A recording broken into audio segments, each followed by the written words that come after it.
the world is shifting, the global balance of power is shifting, competition is on the rise.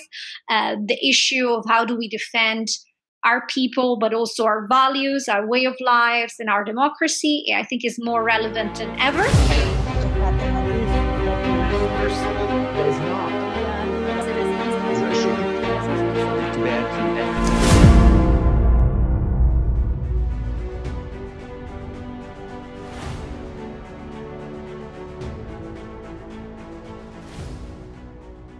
Hello, welcome. Thank you. So, unless you have something to throw at us in the beginning, then let me simply jump into the cold waters of the topic. If you were to identify the three top challenges that you think the alliance is facing today, and there is hardly anyone more competent to say so than you, what would those challenges be? All right, thank you. So first of all, it's really great to chat. It would be much better to be in Prague and to talk in person, but of course the current situation does make it impossible. So this is the next best thing. I think this is, of course, a question we spend a lot of time thinking about at NATO headquarters, and I don't think I'm going to surprise you that much. But I think if I look at the security environment right now, it is clear that we're in a very important watershed moment, if you wish. There are a lot of changes in the security environment. So the first challenge that I would say is just for organizations like NATO, but by no means just NATO, to understand how to continue to fulfill our mission, which remains the same, the defense of the Euro-Atlantic area, but how to do that in a security environment that is fundamentally shifting. And I think one of the main trends here is, of course, how do we position ourselves for a world in which geopolitical competition is on the rise, and in which, for the foreseeable future, as much as I can see it, this dynamic is only going to grow more intense. So I think a framing challenge is more: the world is shifting, the global balance of power is shifting, competition is on the rise. The issue of how do we defend our people, but also our values, our way of lives, and our democracy, I think is more relevant than ever. And as an organization, we need to come to terms with that shift. So that's more looking at what's coming to us. Then if I look about the reality today, it's of course that as the world changes, the threats that we have faced in the past have not gone away. And I think if anything, the COVID pandemic has shown and increased the security challenges we had before. So sitting and talking from a NATO perspective, of course, as we adapt to the future and to the changing world, we also need to continue to stick to to our core task and to stick to dealing with our main challenges. And of course, one of them is, and we saw this very clearly during the COVID pandemic, is the fact that Russian behavior, especially since 2014 and the annexation of Crimea, has not changed, if not for the worse. So we have to deal with a more assertive Russia, increasingly more assertive on a number of domains, not just in terms of its growing military presence from, of course, the eastern flank to the Mediterranean, but also a Russia that is much more involved or trying to interfere with our elections, which is trying to divide our alliance and sow discord. So that's something that will, of course, remain a priority for NATO. And then, of course, there's the challenge of instability in our southern neighborhood and terrorism that also has not gone away. And that also is something that we can never, I think, have the luxury to not pay close attention to. So when you put it all together, is really a combination of continuing to do what we do, but also understanding how to fit in a very rapidly shifting world. All right, thank you very much. That's a great overview indeed. Yes, I think we all share the same analysis here that COVID has not brought anything fundamentally new, but rather showed with increased acuteness, perhaps, the contours of the challenges and dangers from before. You spoke about Russia clearly. I mean, there is it's in the raison d'être of NATO in a way to look at Russia.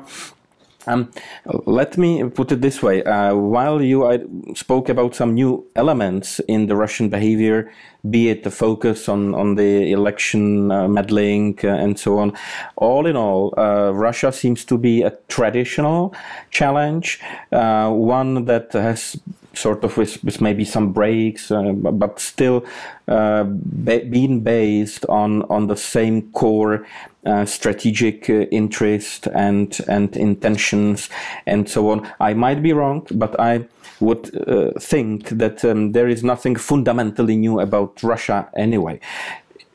Contrary to that, and I'm looking to your thinking, the Chinese issue seems to be different in the sense that it's sort of really moving from one point to another point, growing in scope, menacing more and more, and also mostly using means and methods that are new in itself. Whether we talk about artificial intelligence, what have you, and of course all the cyber things. So if we can spend a few seconds on China, do you look at China at all in your NATO job, or is it sort of outside the scope? So I think that's a very good question, and of course, in my initial remarks, I wasn't mentioning China specifically, but of course, you're correct that the rise of China is one watershed element that we need to take into account when we analyze our security environment. Now, what I think it's very important to understand is that if we have, at least in my point of view, this is personal, of course, if we are to fulfill our mission, which remains the same, we have to be able to understand how the world around us changes. So, of course, we also have to talk and think about issues like the rise of China. And NATO very much does so. It does so in the context of what I think is one of the most important functions of NATO, which is a political and a military alliance, and that is to bring allies together so that they can eventually forge a common approach. And that's very much what NATO has been doing in recent past. And at the last leaders meeting in London in December 2019, allied leaders did indeed say, yes, we want to talk about the rise of China. We want to talk about the challenges that it presents to our security. We want to talk about the opportunities it presents. But fundamentally, we understand that this is a key security, political, geopolitical, and social issue, and one in which we need a transatlantic conversation.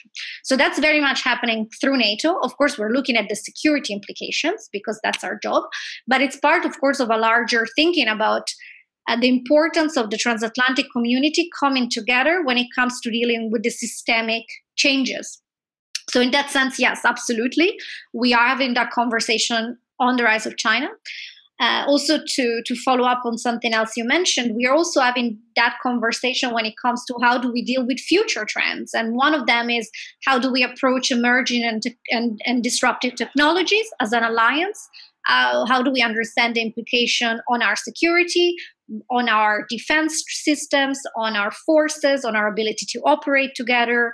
So very much these issues that are fundamentally strategic and political are issues that we deal with at NATO. And I think that's the right thing to do. Right. That reassures me that you are certainly not blind to anything. It indeed makes clear that you look at the whole picture. When you do pay attention to all these new things and newer, the current technologies and so on, do you see that actually properly matched in terms of innovating or restructuring, modernizing NATO's capabilities to counter? Because the technological shift has been really significant. So does your analysis and thinking, is it matched by actual shifts in the capabilities that the alliance has and the preparedness and the monitoring of actual concrete individual threats and so on? Yes, I mean, that's a great question. And I think, of course, the short answer is yes, there is a lot that the alliance is doing and has been doing in recent years. when it comes to understanding and developing joint approaches and responses to the issue, for example, of emerging and disruptive technologies and innovation.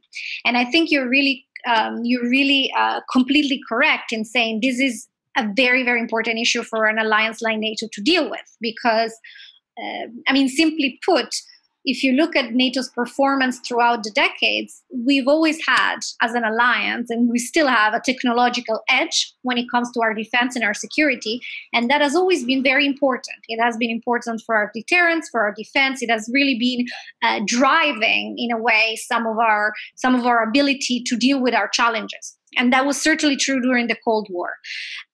So in that sense, to me, it's completely correct, your analysis, that as you look at the future, maintaining that transatlantic technological edge will be and is one of our core objectives. And this is especially true given, one, of course, the shift in balance of power and the rise of new actors, and two, the fact that the wars of the future will increasingly be fought and won, most importantly, by those that have the technological tools to do so.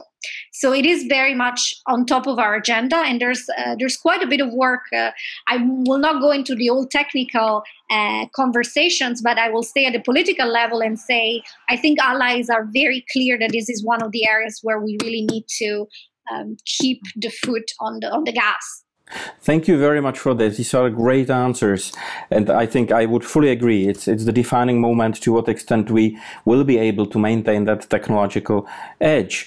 At one recent point, it seemed there was a lot of panic in the West, in the US and elsewhere, when it comes to one particular technological issue, that famous 5G, of course, where for a long time it looked like Huawei and LTE, these Chinese companies, being the absolutely dominant players in the global markets, while the other ones in Europe and Korea, of course, trailing behind them.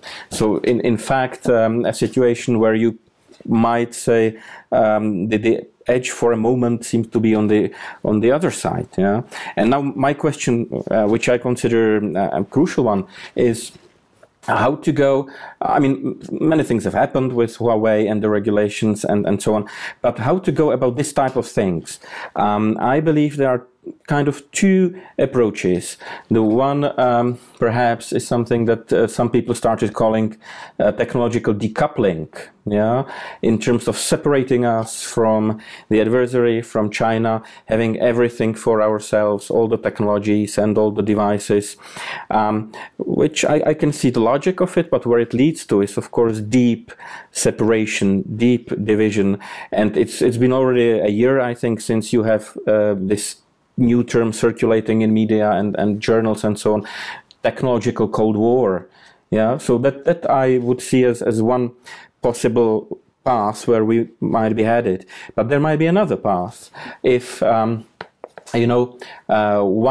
of the players, and hopefully us, with an alliance, global alliance, which would be broad enough, would be able to kind of, establish a good, transparent global regulation for the new technologies, and make China, or force China perhaps, to get on board. And then the final outcome would be fundamentally different. Yeah, it would not be a division, a possible Cold War, but that would be a shared platform, despite the different, ideologies, systems, and so on. Do you have any thinking on that, perhaps? Well, I think that's a really, really interesting question, and it's of course broader. I would say that, of course, than just the role of NATO. So maybe I will just focus on what I think it can be a role for the alliance, as much as I see it.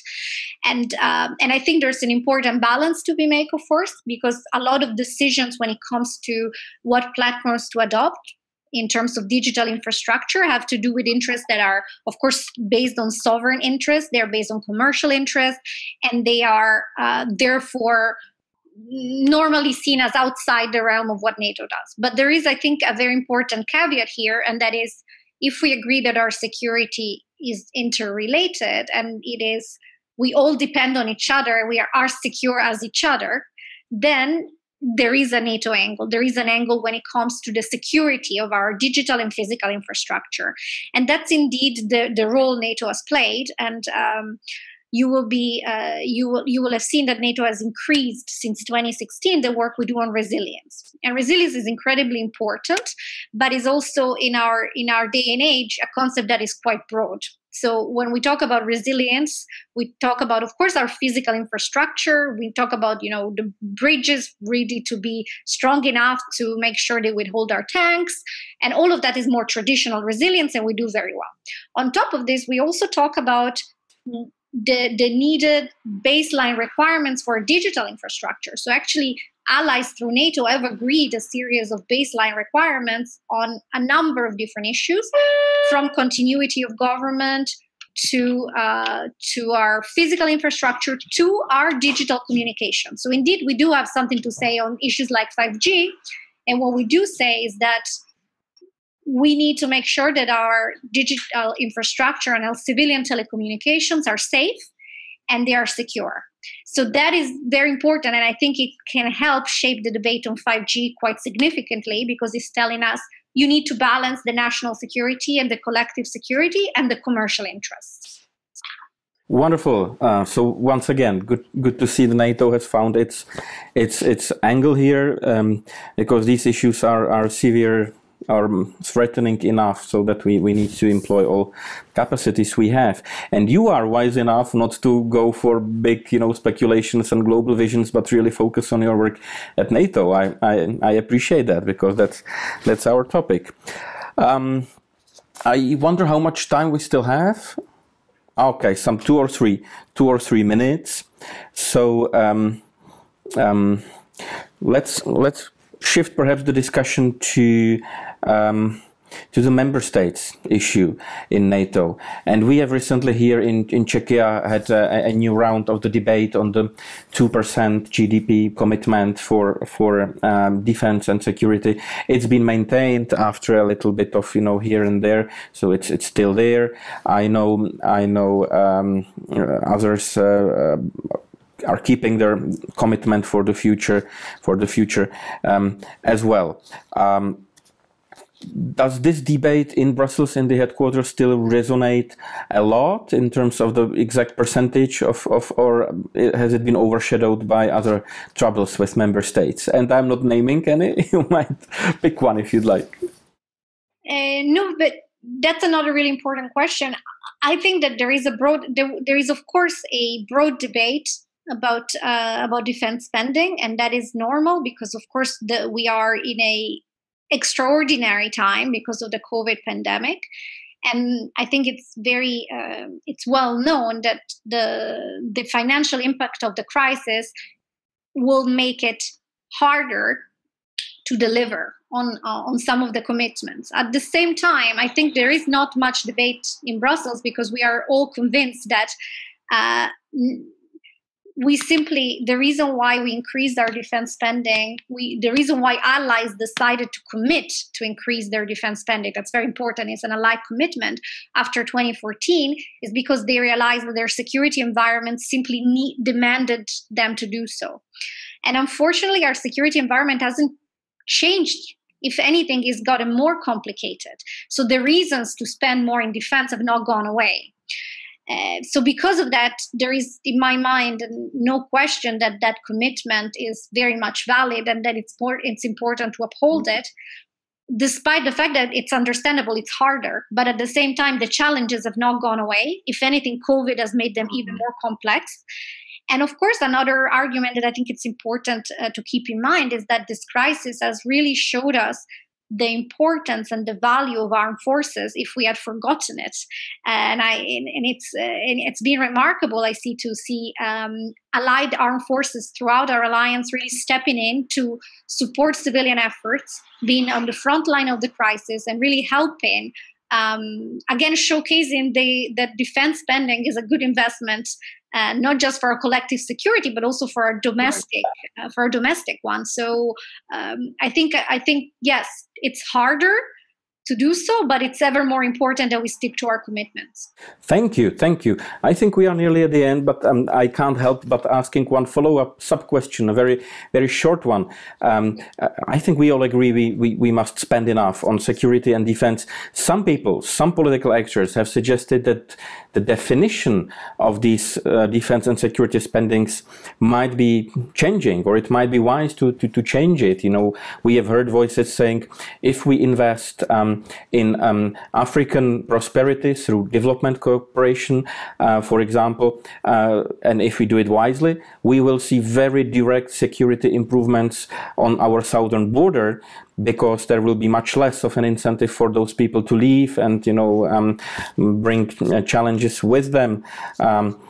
Is this something that would be in the talks in NATO, or is it the case that in the NATO environment, security and defense spending simply means the hard missiles and helicopters, but maybe also IT systems, but simply hard security?